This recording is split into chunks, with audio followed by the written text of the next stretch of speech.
আমার দেশটা নাকি ছবির মতো সুন্দর।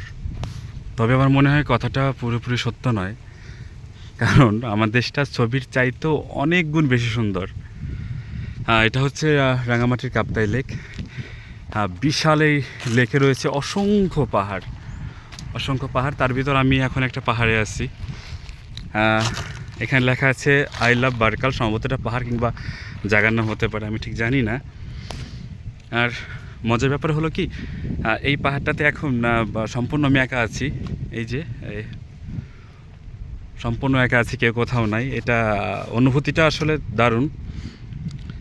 আর টাকা পয়সা খরচ করে বিদেশে আমরা যেতে চাই, কিন্তু একটুখানি দেশে ঘুরলে না এর সৌন্দর্য বোঝা যায় যে কি সুন্দর। একদম জলের ভিতর সব বড় বড় পাহাড়, হ্যাঁ, তার মাঝখান দিয়ে আমরা চলে যাচ্ছি। দারুণ।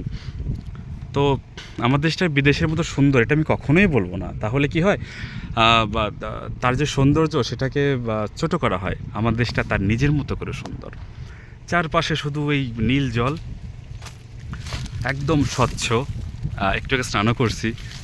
এই যে পাহাড়, এত সুন্দর। এই পাহাড় চূড়ায় একা আছি।